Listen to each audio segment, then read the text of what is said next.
ikaze kuri Ndanyuzwe TV official. Hari hashize igihe kirekire tutahura cyangwa se tutaganira, haba hari impamvu zitandukanye, ariko ubu ngubu twongeye twaje, Imana ishimwe. Twifuje kuganira namwe ku nshuti zacu, hari izo tudaherukana, hari abo tudaherukana. Ndabashuhuje, shuhuje abari Kigali, shuhuje abari hirya no hino mu ntara, n'abari hanze y'igihugu, Kongo ndabashuhuje, abari Australia, abari Texas ndabashuhuje, ndabashuhuje cyane mu izina rya Yesu. Mbere yuko dukomeza, niba udukunda ukunda ibiganiro byacu, wakora subscribe, like, share na comment. Twifuje rero kubibutsa amakuru n'amateka mukunda kutubaza. Uyu munsi rero nifuje kubagezaho amakuru ya No Stress, naho bigeze, uko byatangiye naho bigeze ubu ngubu, n'ahantu hashimishije cyane. No Stress kuvuka kwayo yavutse muri 2008. Ndibaza umwana nahabyariye icyo gihe yujuje imyaka 16 uyu munsi. Murumva ko rero hashize igihe kirekire. No Stress rero ntabwo ari amateka yanjye njyenyine, ni amateka dusangiyeho n'abana, harimo abisengeneza banjye nkunda, harimo abana banyita mama, abandi ni abakwe, abandi ni abakazana, abandi mbese twahagira ibihe byiza. Nashatse ko uyu munsi rero muhabona, hari icyo biri bubabwira abahazi, abatahazi nyine naho amateka muzagenda mutubaza, kuko nimero yacu ni ya yindi, ni 0788444255. Nanone rero mbahaye ikaze. Nabibonye yuko twahageze rero harahindutse, muhaheruka hari umuhanda w'igitaka, ariko hashize igihe kirekire haraciye umuhanda wa kaburimbo ukomeza ukajya hariya hakurya mu Kizungu. No Stress rero hafite amateka meza, nk'uko muhabona ni hato, wahabona ko ari hato ariko ni hagari.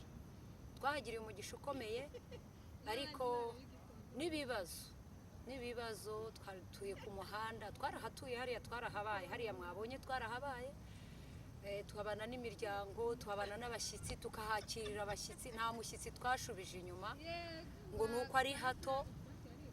Hari uko muhabona twahabaye turi benshi.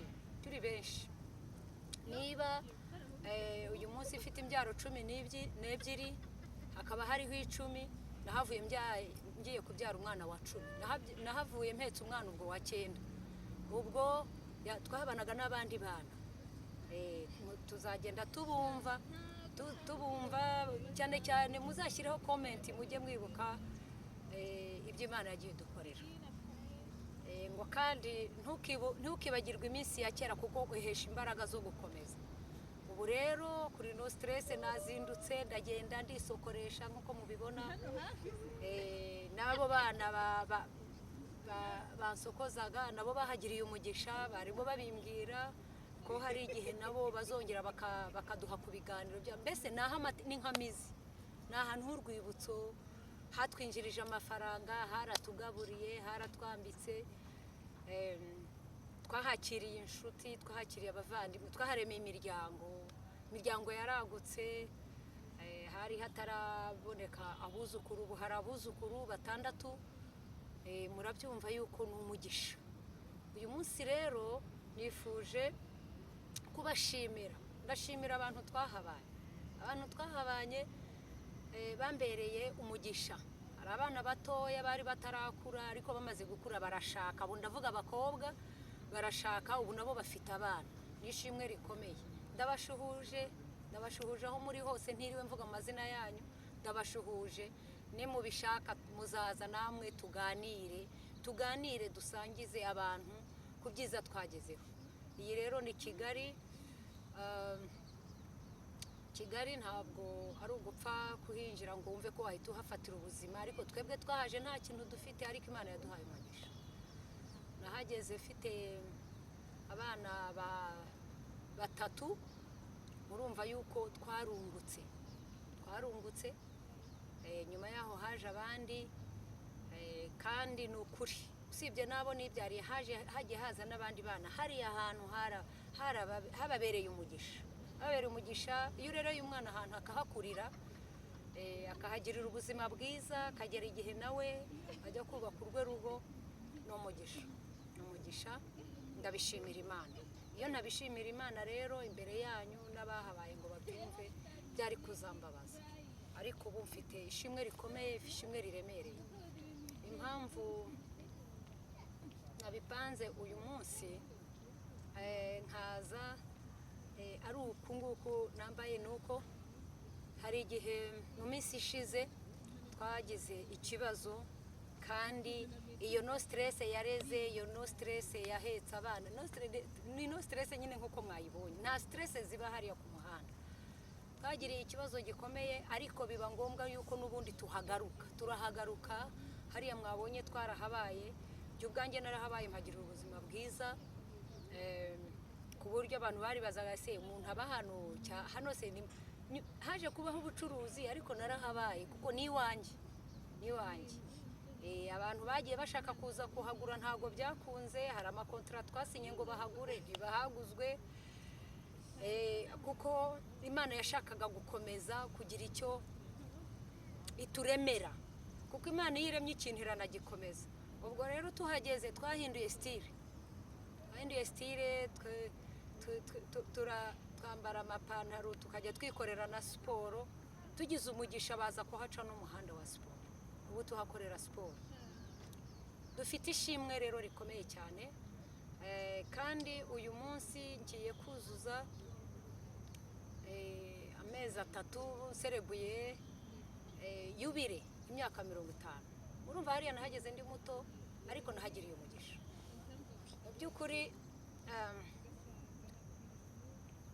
tuzagenda twagura ibitekerezo, kandi tunababwira ibyo Imana ikora. Biradutangaza iyo ubona hari ahantu ugera bikaba ngombwa yuko ugahindura uburyo uri burwane. N'ubwo buryo rero twahisemo, duhitamo kuba no stress zari zihari, ariko turavuga ko izi stress zihari turazihinduraho iki. Kuvuga ngo ni no stress nuko twabonaga hari stress, ariko noneho turareba tubonye ko ntacyo twazikoraho, ahubwo izo stress zigomba guhindukamo amashimwe. Turahavuga ngo ni no stress, nuko twahise no stress, natwe ubwacu tuba no stress. Ubwo rero nimukatwibazeho cyane, ubuzima bwacu hari ibyo bwadutegekaga kubamo, bukadutegeka n'imyambarire n'uburyo tugenda. Nimukatugireho ibibazo rero, kuko n'Imana nta kibazo itugiraho. Turabashimiye cyane, twagiraga ngo tubibutse. Ubwo hari abo bireba, ariko nawe ubyumvise hari icyo byakwibutsa, bikakwibutsa nawe aho wavuye. Hari igihe mwagiye muva mu giturage mukaza mu mujyi, ariko mu by'ukuri ntabwo mwumvaga muzaronka, mwumvaga wenda mutazaronka, ariko wajya kubona ukabona Imana ikuremeye ubuzima. Abo Imana yaremeye ubuzima, abo Imana yitayeho, batabiteganyaga, batabitekerezaga, mwadufasha guha Imana icyubahiro. Hanyuma abantu bagiriye umugisha hariya hantu, ndabaha ikaze, ndagira ngo muzagaruke twongere tuvuge ibitangaza Imana ikora, kuko ni ibyiza gusa. Turabashimiye cyane, ntabwo turi bubatindire. Iyi ni part 1, hazaza iki ni igice cya mbere, hazaza n'igice cya kabiri n'icya gatatu. Tuzagenda tuganira kandi tubasangiza ku ruhande byinshi mwagiye munsaba ko hari ibyo twakora bikagira icyo bibungura ku buzima. Ntabwo twabisumbukiraho tutababwiye aho byaturutse. Byaturutse mu kwihangana. Ijambo kwihangana ni ijambo rikomeye, ariko iyo hatarimo urukundo ntabwo bikunda. Kwihangana ufite urukundo bikuremera amahoro, bikakuremera umutekano, bikakuremera ubuzima. Iyo wihangana ufite urukundo n'ubuzima. Kindi nasaba abantu kutazajya bafata ijambo ku muntu. Niba utazi umuntu uzajye wicecekera cyangwa umubaze ngo ese byawe bimeze bite, umwegere. Ntukazajya umubaza abandi. Iyo umubajije abandi bakubwira ibitari byo, ariko iyo umwegereye ukamubaza akubwira inkuru ya nyayo, inkuru ifatika. Bakunzi bacu rero turacyabakunda, abo twabanye muri No Stress turacyabakunda, muzongere mugaruke twongere duhurire No Stress. Hariya twarahahuriye turahasangirira, ntabwo twavuze ngo ni ku muhanda cyangwa ni hatoya. Hariya twahakoreye iminsi mikuru, muzongere mugaruke tuhakorera umunsi mukuru kuko ubu harahindutse. Tuzabere kuko hari hameze mbere n'uburyo hameze ubu. Uko mwahabonye niko hameze ubu ngubu, harinjiza amafaranga. Mwabonye ko hari salon de coiffure. Ushaka gusokoza neza, ushaka gusuka neza, ushaka isuku, uzaze hari. Hanyuma abantu bagira ikibazo ku misatsi ya naturel, nabo biriya byose barabikora. Kugira isuku bitandukanye no kugira umwanda. Ubu iyo ufite umwanda abantu baravuga ngo uri umurokore, ngo urakijijwe. Wagira isuku ati yaguye.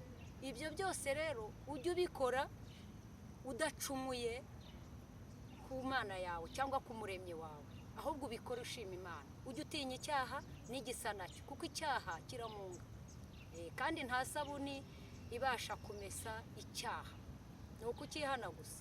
Ariko nanone ukaba inyangamugayo. Ndabashimiye cyane, ndabakunda. Ndabizi ko mujya munyandikira utumesaje mumbwira ngo murankunda. Mukomeze mutunyandikire mumbwira ko munkunda. Mujye mushyiraho na twa dutima turarema. Niba ukunda umuntu ujye ushyiraho na kariya gati, muzi ukuntu amara igihe ari kugatekerezaho. Shalom shalom, ndabakunda cyane, tuzasubira ubutaha.